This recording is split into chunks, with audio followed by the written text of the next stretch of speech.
சென்னை மழை நிலவரம் குறித்து ஜெர்மனியிலிருந்து தொலைபேசி மூலம் கேட்டறிந்தார் முதலமைச்சர் மு.க.ஸ்டாலின். மழையால் பொதுமக்களுக்கு பாதிப்பு ஏற்படாத வகையில் நடவடிக்கை எடுக்குமாறு அதிகாரிகளுக்கு அறிவுறுத்தல்.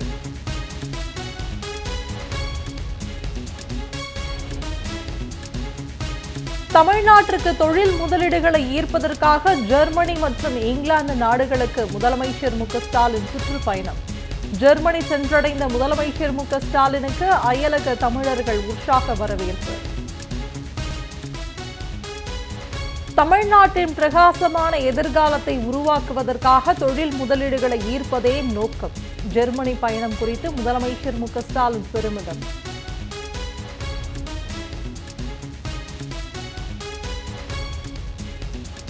முதலீடுகளை ஈர்ப்பதற்காக முதலமைச்சர் மு.க.ஸ்டாலின் ஜெர்மனிக்கு வருகை தந்துள்ளது மகிழ்ச்சி அளிக்கிறது.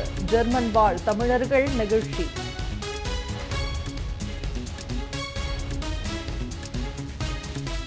நீலகிரி, கோவை மாவட்ட மலைப்பகுதிகளில் இன்று கனமழைக்கு வாய்ப்பு. சென்னையின் ஒரு சில இடங்களில் மிதமான மழை பெய்யக்கூடும் என்று வானிலை மையம் தகவல்.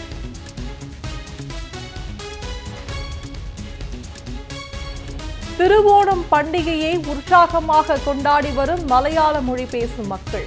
தமிழ்நாட்டின் கேரள எல்லையோர மாவட்டங்களிலும் கோலாகல கொண்டாட்டம்.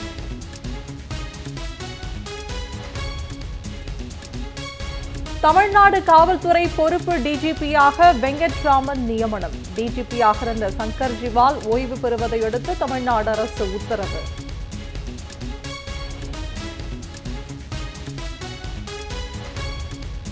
ஷாங்காய் ஒத்துழைப்பு அமைப்பின் உச்சிமாநாட்டில் பங்கேற்றுள்ள பிரதமர் மோடி சீன அதிபர் ஜி ஜின்பிங்குடன் சந்திப்பு.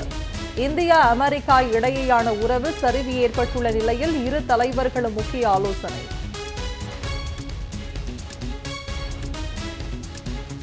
நீர்பிடிப்பு பகுதிகளில் பெய்து வரும் தொடர் மழையால் ஒகேனக்கல் காவிரி ஆற்றில் நீர்வரத்து 24,000 கனஅடியாக அதிகரிப்பு.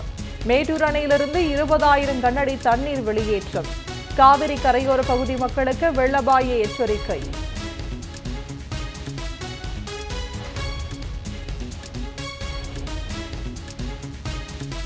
இயற்கை காடுகள், அருவிகள் என காட்சி தரும் நீலகிரி மாவட்டம் ஓவேலி. கண்களுக்கு விருந்து படைக்கும் நீர்வீழ்ச்சிகளை கண்டு ரசிக்கும் சுற்றுலா பயணிகள்.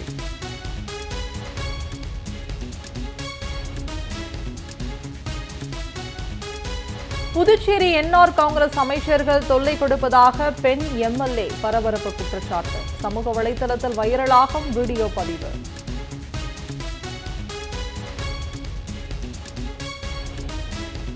திருத்தணி முருகன் கோவிலுக்கு 2 நாட்களுக்கு வாகனங்கள் செல்வதற்கு தடை. சாலை சீரமைப்பு பணி நடைபெற உள்ளதால் கோயில் நிர்வாகம் அறிவிப்பு.